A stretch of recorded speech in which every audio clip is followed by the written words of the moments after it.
Today on CCX News, cell phones in schools. A local school district considers a policy that keeps students focused on the classroom instead of their screens. According to teachers, cell phones and other personal devices can be a constant distraction for today's young learners. Now the Osseo School Board is considering a policy that would allow schools to confiscate phones if they're too big a distraction. The school board heard a first reading of the proposed policy this past week. It would ban elementary and middle school students from using phones during the school day. High school students would have limited phone use during passing time and lunch. If students break those rules, their phone could be confiscated. After multiple offenses, a student could be banned from bringing a phone on school grounds, or staff could hold the phone throughout the day. Some students and parents, however, have concerns. A lot of times you'll hear about safety concerns, and even with parents, the safety concern, that's where they're like, but we want cell phones available for what if? If the policy is approved next month, it wouldn't go into effect for all schools until next school year. A Plymouth woman is behind a nonprofit that aims to help other nonprofits with business expertise. Today in Newsmakers, Shannon Slatton sits down with Andrea McMaster, the new president of Amplify Mission Network. Amplify Mission Network, it's a Christian organization, and it connects business leaders with emerging faith-inspired nonprofits. I like to say it's big hearts, it's bright minds coming together to create a better future for our world. And one of the easiest ways to understand what Amplify does is to come to one of our bi-monthly meetings where two local nonprofits, they present a current challenge or obstacle, and the business leaders in the room, many from your viewing area, they put on their brainstorm hats and they offer ideas, solutions, connections to propel these nonprofits forward.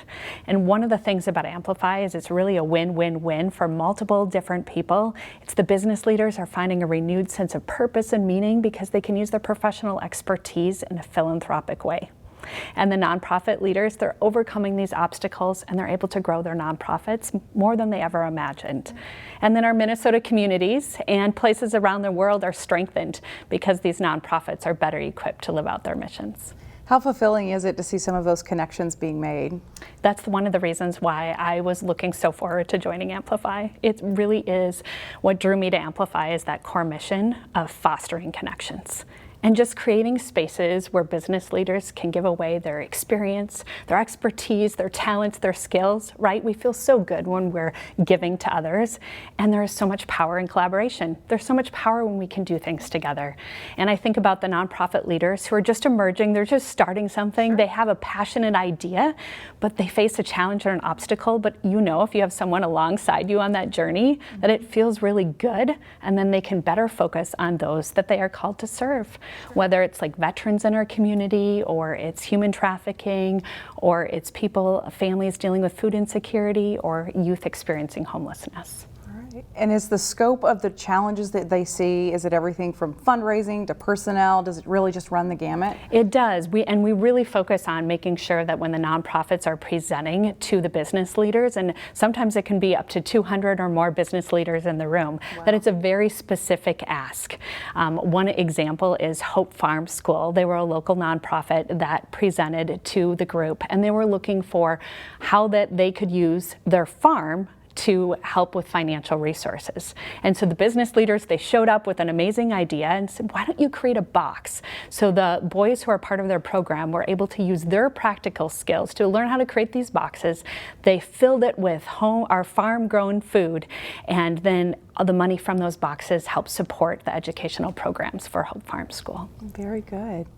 If there's a business owner, business person watching right now and they want to learn more, how can they get involved? Yeah, well, one thing is there's so many different levels. So coming to the meeting, it's just a couple of hours for plugging in and you can make an impact.